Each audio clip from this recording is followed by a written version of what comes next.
Buenos días a todos, querido Jorge, queridos Jorges, querida Zoe, queridos todos y muy especialmente hoy, querido Germán Terç. Yo quiero comenzar dándole las gracias a Germán Terç por su valentía extraordinaria, por su trabajo, por su tesón, por haber impulsado él esta iniciativa. Él dice que por instrucciones que le había dado yo, realmente esta es una iniciativa de Germán. Él nos ha convencido a todos de su importancia y la hemos apoyado porque Germán ve muchas veces cosas que a los demás nos cuesta ver. De hecho, yo voy a confesar mi admiración por Germán Terç y lo que le digo a muchos amigos cuando encuentro un tuit de Germán y se lo envío. Yo digo, yo de mayor quiero ser como Germán. Ya sé que solo me lleva 17 o 18 años, así que perdona por lo de mayor y quédate con que pronto quiero ser como Germán, porque Germán es un modelo de valentía para todos nosotros y yo no quería dejar de decirlo hoy aquí. Por esa defensa, sin ningún tipo de matices, que hace de la libertad, del Estado de Derecho, de la propiedad privada y de la hispanidad. Es verdad que hoy hablamos aquí de la iberosfera, de Iberoamérica, y lo hacemos precisamente por un gesto de cortesía y por una voluntad de integración de nuestros hermanos portugueses y brasileños, y por dar una visión de un conjunto aún mayor. Pero a mí hoy me vais a permitir que hable de hispanidad. Yo quiero decir que la hispanidad no es un recuerdo, es una realidad viva. La hispanidad no es solo una comunidad de origen, es una comunidad de destino.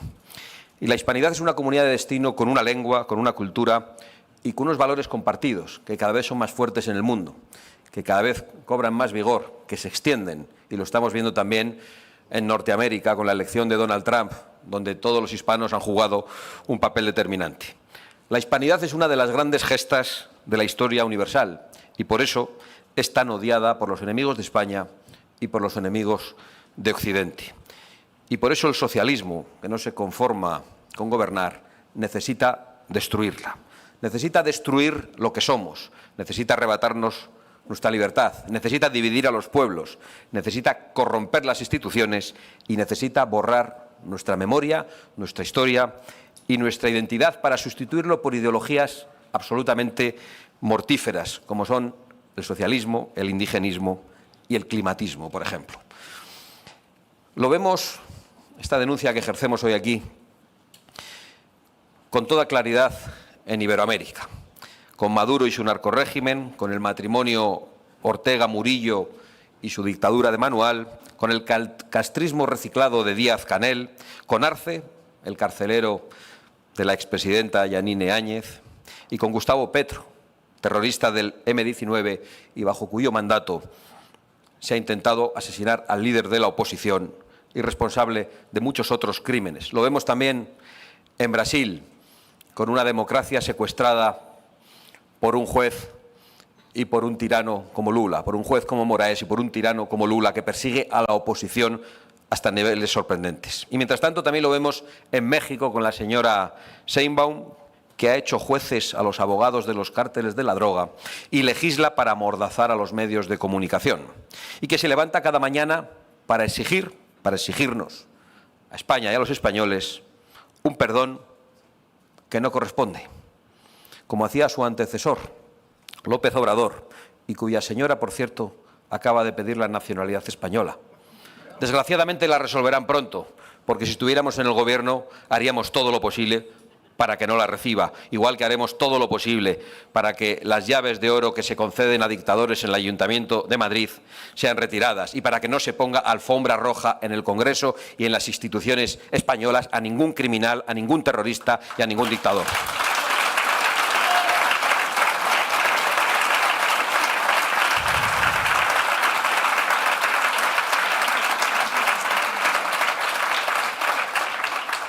Nada por lo que pedir perdón. España no tiene que pedir perdón. España tiene razones para sentirse orgullosa de su historia. Y no solo España, todos los autores de la hispanidad, que es algo que nos trasciende a los propios españoles. Porque España no colonizó, como otros. España tuvo provincias, virreinatos. España no destruyó, España construyó.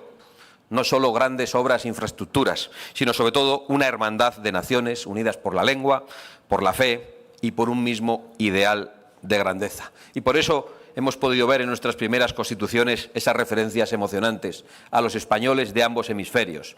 Y por eso hemos escuchado a alguno de nuestros poetas decir que el español que no conoce América no conoce España. Y por eso sabemos que estamos ante una obra mucho más grande que la que nosotros podemos hacer en solitario. Por eso estamos tan orgullosos de haber aportado a la historia universal el mayor ideal de hermandad que ha aportado ningún pueblo. Nada por lo que pedir perdón.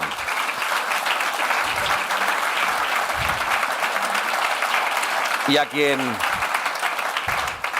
no le guste o a quien no lo sepa, pues que estudie historia y si no, que deje de mentir. Pero no nos engañemos nosotros. El peligro no está solo al otro lado del Atlántico bajo esos regímenes que hemos mencionado. El peligro está también aquí. Aquí están sus cerebros y los personajes tan siniestros como los de la extrema izquierda de Podemos y como Zapatero. España ha caído en manos del socialismo, un socialismo sin escrúpulos, no en manos del sanchismo, no, en manos del socialismo, que algunos piensan que de repente Zapatero no existió a pesar de su imprescindible actuación en este momento para entender todo lo que está pasándonos a los españoles y a muchos otros pueblos de Hispanoamérica. Pedro Sánchez ha convertido el Estado en su propio cortijo. Ha asaltado las instituciones indultando a golpistas y amnistiando a criminales. Y lo ha hecho con la complicidad de la izquierda, del separatismo y de una derechita cobarde que traga y que calla porque carece de ideas y de proyecto y porque sabe que es corresponsable. Yo quiero volver a denunciar.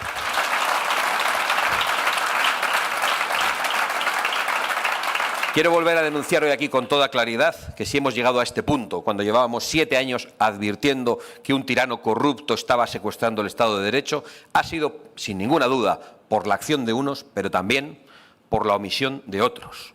Porque los que pueden hacer, no han hecho. Los que podían paralizar en el Senado, no tramitando la iniciativa de la amnistía, no lo hicieron. Los que podían haber impedido la renovación del Constitucional no votando a Conde Pumpido, no lo hicieron.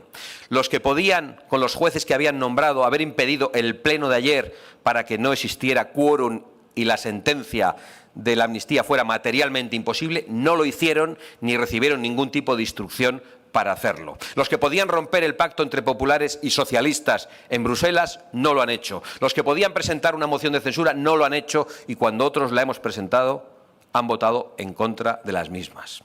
Los que podían, con sus votos, favorecer que comparecieran Zapatero y otros tantos socialistas, no solo no lo han hecho, sino que han votado en contra en el Senado de la petición de Vox.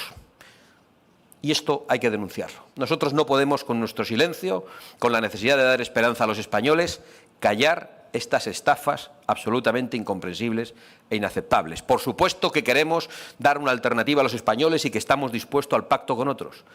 Pero no podemos ocultar que hay otros que parece que están más dispuestos al pacto con los socialistas y que están esperando a que Pedro Sánchez tenga que huir a la República Dominicana y que a ellos les caiga el poder para volver a obtener los votos, el permiso para gobernar de lo que quede del socialismo después de eso. Nosotros no vamos a contribuir a ese periplo ni a esa estafa y todos los españoles pueden estar absolutamente seguros de nuestra promesa. Frente a esa realidad insostenible que denunciamos, algunos desde el Gobierno pretenden imponer el discurso de que el problema es la polarización. Nos dicen que el problema es la crispación y nos dicen que hay que buscar la reconciliación y que en eso consiste la amnistía. No son más que palabras vacías, no son más que mentiras, porque ellos no buscan la reconciliación, buscan la confusión, buscan equiparar a los criminales que tenemos en nuestro suelo, entre el golpismo separatista, con quienes cumplen el deber, con los representantes públicos que respetan las leyes, con los ciudadanos honrados que pagan impuestos. Buscan silenciar a los que denuncian el mal y proteger a quienes lo cometen. Pero nosotros no vamos a caer en esta trampa. No vamos a caer ni aquí en España ni en Hispanoamérica, porque no es polarización llamar a las cosas por su nombre. Es responsabilidad, es decencia, la que muchos ya no tienen, y es cumplir con nuestro deber moral. Y por eso nosotros apelamos al sentido común, porque es algo intuitivo, que todos tenemos cerca, que todos tenemos dentro y que nos acerca a la verdad. Lo que hoy vive España es el mismo proceso que vivieron Venezuela, Nicaragua o Bolivia. ¿Les parecen palabras gruesas a muchos? Yo creo que no. Insisto, muchas de las cosas que hoy trata de ocultar el gobierno corrupto, ilegítimo e ilegal de Pedro Sánchez llevan a Zapatero y a Venezuela. Y por eso no estamos ante un problema nacional, estamos ante algo más grave que un problema nacional, estamos ante una lucha civilizacional. Y esa lucha exige unidad en la verdad.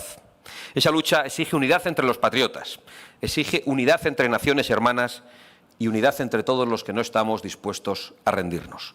Y por eso celebramos con orgullo, y Germán, vuelvo a felicitarte, esta cuarta cumbre de la Iberosfera. Porque aquí se alzan voces libres. Aquí hay ejemplos como los de Zoe Valdés y muchos otros que tienen que ser para nosotros un modelo de comportamiento y de resistencia. Porque aquí nadie baja la cabeza. Y porque aquí, como venimos diciendo desde hace años, a través de estas cumbres, pero también a través de Disenso, del Foro de Madrid y de Vox, construimos una alternativa con nuestros aliados, que es la alternativa iberoamericana al socialismo de unos, a la cobardía de otros y al globalismo de todos ellos. Una alternativa que está formada por una red de naciones, una red de líderes y de pueblos que se niegan a ser sometidos. Una esperanza, sin ninguna duda, para millones de personas en todo el mundo y un aviso para los tiranos. Vuestro tiempo se ha acabado y vuestros regímenes están agonizando. Vuestros regímenes van a ser derrotados. Porque, aunque advertimos de los nubarrones que se acercan, es verdad que frente al avance del mal podemos decir que hay señales de esperanza. Hoy Argentina vuelve a hablar de libertad. Paraguay defiende su soberanía con firmeza. Ecuador planta cara al crimen y al chantaje y sabemos que vendrán más cambios. Vendrán en Chile con nuestro amigo José Antonio Kast y el despertar de millones de chilenos. Vendrán en Perú con el alcalde de Lima, Rafael López Aliaga, uno de los primeros firmantes de la Carta de Madrid. Y vendrán en Honduras con la salida del nefasto matrimonio Zelaya Castro, que ha traicionado a su pueblo y que ha entregado el país al crimen y al autoritarismo. La región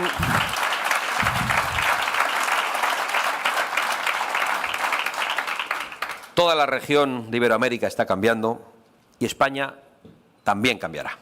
Y con ella cambiará Europa de la mano de nuestros aliados, de patriotas y de conservadores y reformistas.